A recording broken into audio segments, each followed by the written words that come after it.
Ghost Cult Magazine welcomes in Your Highness Titan from Hammer King. How are you doing, Your Highness? Hey, very, very nice to hear that, actually. Very Yes, good. I like it. It's the best interview so far. Awesome. Well, you have to, come correct when you meet the king and you meet the kings. That's right. Absolutely, absolutely. The kings of Hammer King. And the self-titled album is out today on Napalm Records. Congratulations. It's awesome. You guys have been really cultivating this incredible album, putting out singles, some amazing video that we're going to talk about, so much stuff. But first things first, we're coming through the worst period of time in our lifetime in the whole world. So, first of all, I hope the band is well. I hope your families are well. You didn't lose anybody. It has been, it's been hard for everyone the world over, but I am a little more sensitive. I'm a little more sensitive about our fellow musicians and bands because it's been, we're going to be the last. Of course, health comes first and everyone is alive and kicking, actually. And of course, it's needless to say that it's been a very confusing time for bands, especially for us metal bands who totally rely on playing concerts and meeting the fans face to face, actually. I mean, you don't really know whether the face-to-face situation will ever be back to what we called normal before this whole crisis, but certainly there is a little bit of light at the end of the tunnel. And when I look to the United States and to the United Kingdom, I think shows are really, really carved in stone now for autumn, which is, it gives me hope that we will be back on the live market, hopefully very soon, because I think this album that we just released today, which is of course fantastic after all the months of waiting, finally it's out, and wow, the responses have been great. So, but I think it really needs to be played live. It's an album that we totally made for the live situation. There's so many songs that we want to play, and we have to play it. It's itching, actually. We have to get back to the stages.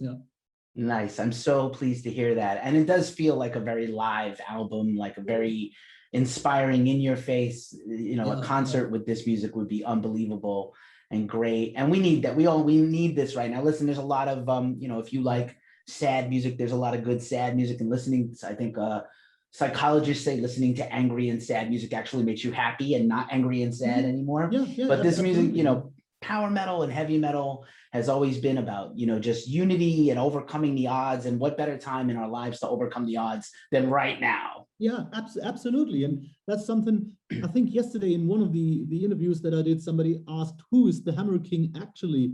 And I said, of course, I mean, the Hammer King is the most fearful ruler in the world. We are destined and we're blessed to live in his Reich, actually, where there is no corona, because the king certainly does not allow corona. But what other can the Hammer King be? The Hammer King can be your source of power. It can be your inner power. It can be your spiritual power, whatever you see in it. And therefore, I think we certainly do believe that we transport the energy.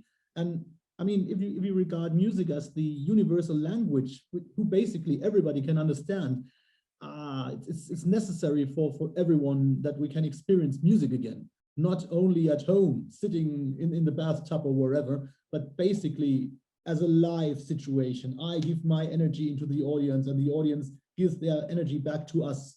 Oh, it's so long. I mean, 2020 has been the only year in my life as a musician that I have not performed a single show. It's incredible.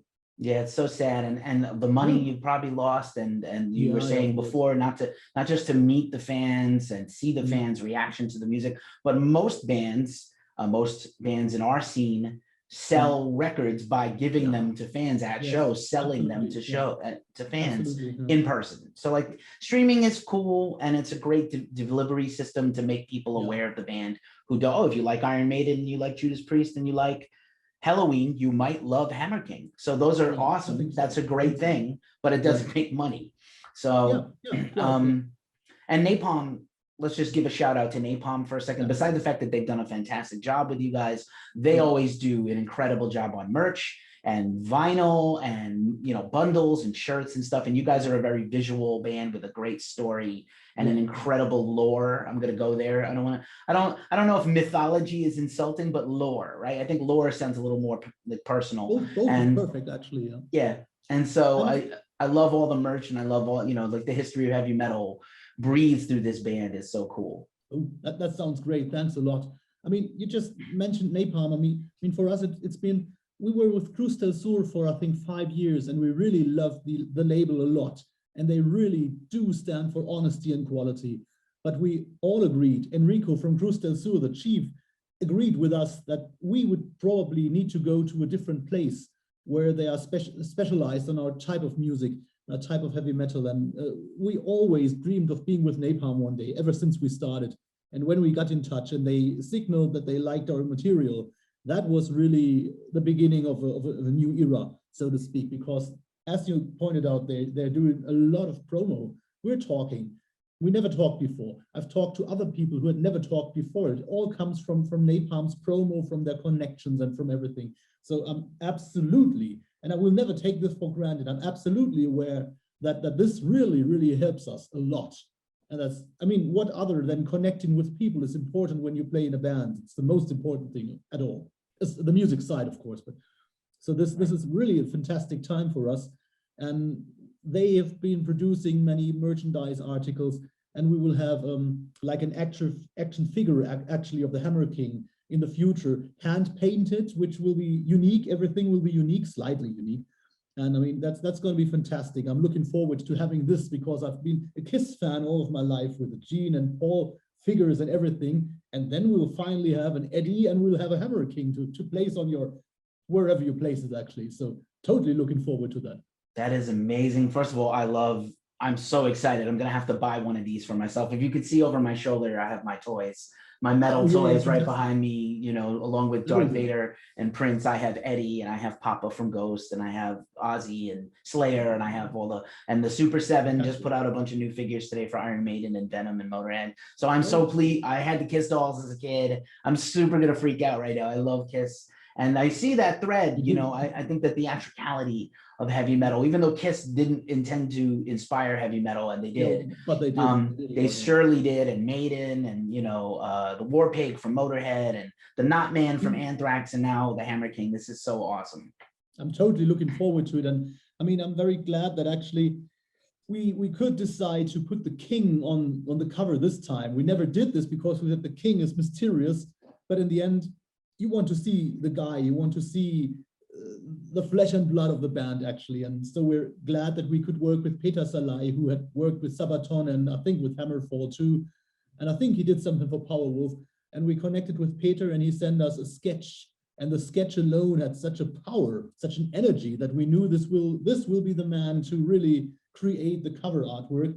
And now when I see all the advertising popping up in the social medias and everywhere, and in the print magazines, of course, it's really the choice of his colors. You can't look away. You just notice it if you want to or not. So he really did a fantastic job, and I know we will work with him for the other covers, for the next covers as well. So there's good times ahead, actually. That's awesome. And it's funny you mentioned Sabaton. I feel like they don't have a mascot. It would be a missile or a tank. Yeah, good question. Yeah, I'll have to talk I really to. Don't get it, but I think in a way Sabaton are so focused in their war and battle theme that the entire theme actually is like their mascot. It really works without one, but it's strange. I never noticed they really don't have one. Yeah, they don't have a mask. It would be a tank, I think, maybe. Probably, yeah. I'll talk to Joaquim about that the next time I talk to him. Yeah, good idea. But yeah, this record is great. It's really deep. And like I said, even if it wasn't, like, I'm sure you guys could do a full-fledged concept record someday with a narrative storyline from song to song, but it does flow very well, this album. And if you weren't familiar with the band and you just heard a song or you saw the video, which we're going to talk about in a second, you could enjoy this whole record all the way through and really grasp it, you know, in one listen. Yeah, I think, I mean, many people keep asking if this is a concept record or not, and I always say it's not a concept record. None of our albums has been a concept album. I rather say it's like a collection of stories around the same topic. We have the kingdom stories on the first one, we have the war stories on the second, we have the nautical stuff on the third one, and this time everything is pretty much focused on the king as a person, and the king as a ruler. But the problem with concept albums is, I mean, if you look at Operation Mindcrime, which might be the perfect choice, this is one of the only concept albums where you would musically never change the order of the tracks, and it makes sense for the storyline. But I'm a tremendous Savatage fan. But with all due respect, and I love Streets and I love Dead Winter Dead, but both albums have a weird song order because of the story. And I need to choose the order of the tracks when everything is finished so that we really have a flow from the first song. The first song has an impact on the second, and the second depends on the first, the third depends on the second, and so on. And if you have to follow a storyline, it might be tough to really have a perfect flow in the album. So I probably would say we will maybe never do a real concept album. Maybe not start to finish. You can have it on a rotating timeline and then tell a story. That would be possible. Or maybe the way in the old days, like a double album, right? So maybe you would have like an album of just songs and then have a side B, which was like a suite of a concept piece, a long track like that. I could see you guys doing that. Maiden has done that, of course, and many bands. I love the mentions of Savatage and Queensryche, in all respect to the greatness of those bands. I'm a huge fan. I don't know if you've ever, there's a lot of, let's say, deserved respect around sort of Savatage is, really retired, except for an occasional show. Once in a while they played in Germany randomly. But they have Trans-Siberian Orchestra where they do the Christmas shows, and those are wonderfully done. And it's sort of the core of that band and a bunch of other famous musicians. But that's really, absolutely. They also do obviously concept concerts and albums. So but Hammer King, this is really, like I said, it's wonderful. And so obviously you have this great lore to pull from lyrically, right? So I wanted to talk about lyrics for a second on the album. So even if it's not a concept record though, but each song is a contained, almost like a short story. So I wanted to know if are you writing lyrics and stories all the time? Do they just write the music first and then come up with what's needed? And you're very gifted. How does your process work? There is actually a very, very bizarre answer to this. I've been a fan of Brian Wilson from the Beach Boys for quite some years. And he once said, I'm not writing the music, I'm just receiving the music. And in a way, I think that's quite true. I mean, you don't plan at 3 p.m. I will get the guitar and write a song. You might be sitting at your table and then you have the urge to write a song. You grab the guitar and you don't have an idea. You just start playing and the idea comes to you, or it starts being an idea at that very moment. And we're pretty much a rehearsal room band. We don't work over the internet. We always work face-to-face whenever we can. It's been problematic lately, of course, but we always do that because we know that whatever you create alone at home will never have the same quality than what you do when everybody's together. At least, I mean, at least you need one guitar and the drums. Without the drums, everything is bullshit, actually. And then once we have the music, at a certain point, I will start singing. And basically, I will sing some whatever happened sentences, whatever comes to my mind, I sing along. Of course, there's going to be Hammer and King in it, but basically it's just whatever happens at that very moment. And that might be the reason why the choice of words and the theme can be very much focused on the music itself, because it actually happens. And then we record that stuff, and at the end you will listen to it, and some of the phrases are significant and you just keep them, and the senseless parts you throw out, of course, and replace them with other parts. But basically I see it that way, that the story or the topic of the song sort of is created by itself. So therefore the music in a way dictates the lyrics.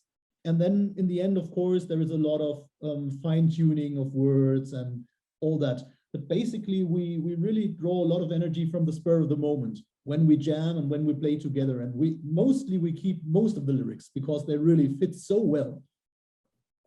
Nice. So therefore, the concept really is there. But I think that we've written like 40 or 50 songs, and I still can't tell you how we do this. We just do it. It just happens. Well done, no problem. Obviously, we talked about a lot of greats in the genre already, but I wanted to ask you personally if you had any original vocal inspirations. Well, the interesting thing is, I just thought of that myself a couple of weeks ago.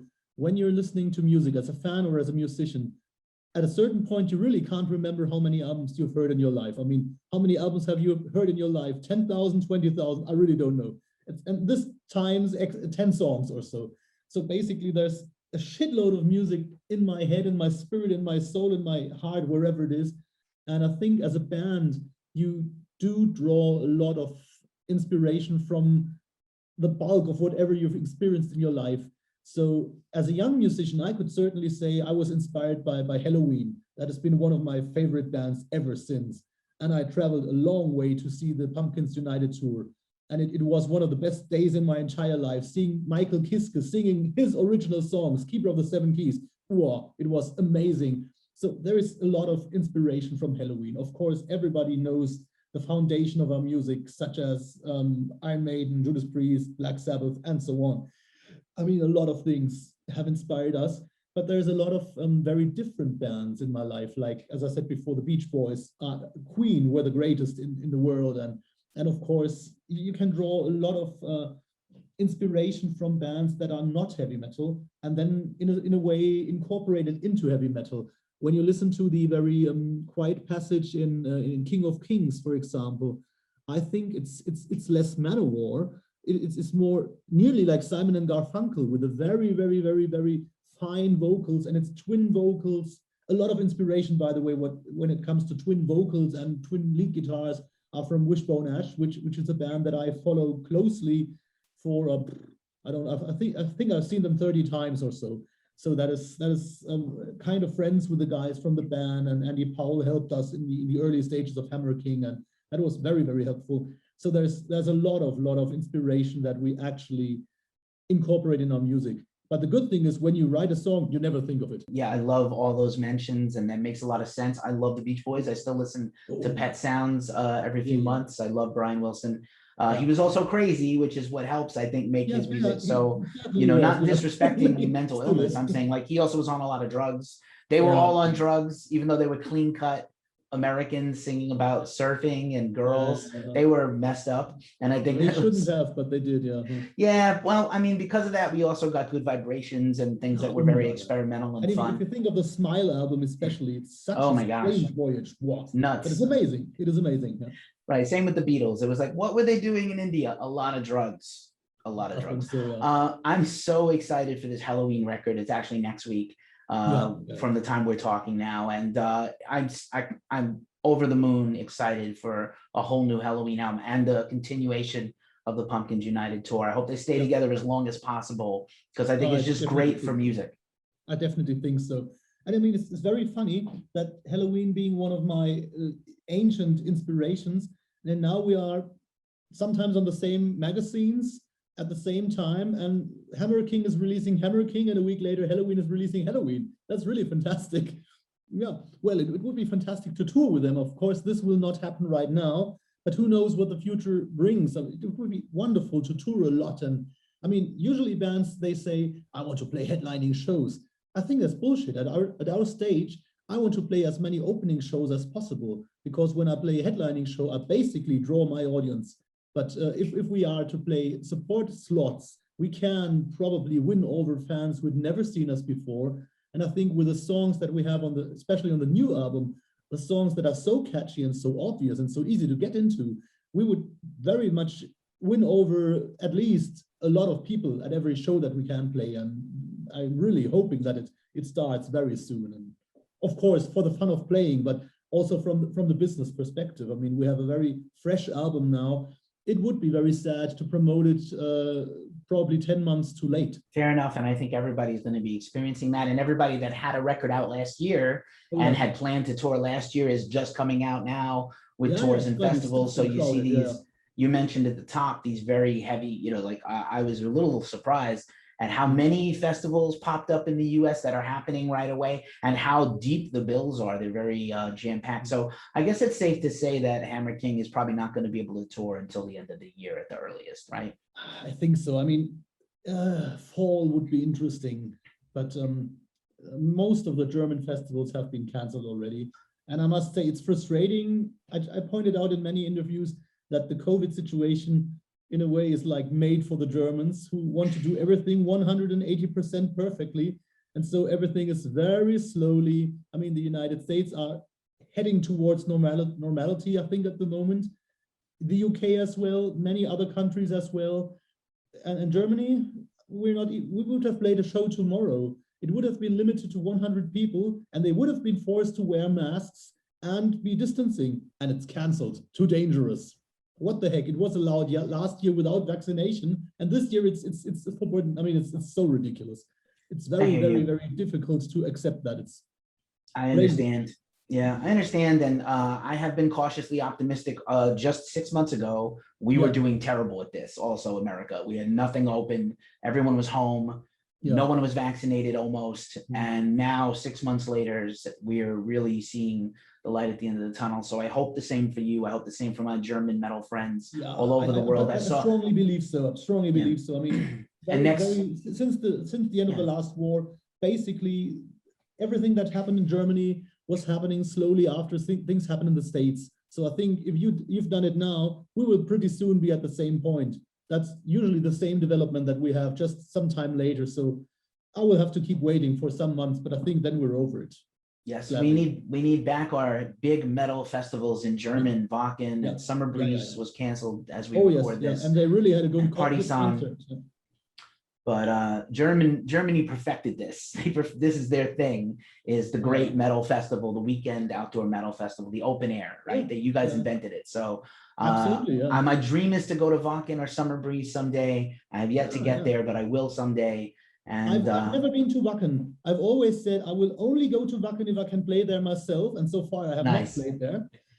So let's keep our fingers crossed. Maybe you will be at Wacken and I will be at Wacken at the same time. That would be a dream come true, actually. That would be amazing. I have wanted to go to Wacken so I can cover Wacken for Ghost Cult, and I also am occasionally a concert photographer. So that would be a bucket list. Perhaps I will look up at you on the stage someday. Oh, yeah. And the other kings of Hammer King. And I will point down and I know that guy. That's fantastic. I will bow. I'll bow my head to you. Thank you. And I will bow to you. Yeah. Thank you. Cheers. Just for a final question, because I love a wild card question at the end. If we had the legions of the Hammer King's army fighting against, let's say, the king of Avatar country, or the Vikings of Amon-Amarth, or the pirates of Aylstorm, who would win? Well, I mean, you have seen the king, you've seen the very gigantic hammer, and he doesn't look very friendly. So whatever I think, do you think I could say anything other than the king will win? Because I don't, he will kill me. So of course the Hammer King will win. But if the Hammer King is really clever, which I think he is, he will not fight them, but he will have a pact with them. And they will all agree on the fact that united, we can bring more to music and to the world and to world peace and to heavy metal. So I think the king will not win in a way like fighting. He will win in the way that he will have a pact with everybody, and the legions will grow stronger, and it will bring more to the metal people. Amazing. And again, if you need some examples of the power of the Hammer King, please go see the new Hammer King video. Please go buy the self-titled Hammer King album out today. Out as you watch this video, it's already out on Napalm Records. Your Highness, thank you so much for spending some time with Ghost Cult. I deeply appreciate your time and getting to chat with you and share your story. Please keep being safe and keep your head up. I think we're getting to better times as soon as possible. Lord Keith, Thy Majesty, I thank you deeply. And it was fun. It was a pleasure being with you. This has been the first interview that I did post-release, so it's very special. It's always, and I really say that from the bottom of my heart, it's always very, very nice to talk with somebody from the United States. You seem to really have an even more open mind when it comes to heavy metal than us people in Europe. So it's always, I'm rejoicing in that. And I always say, God bless the king, may the king bless you.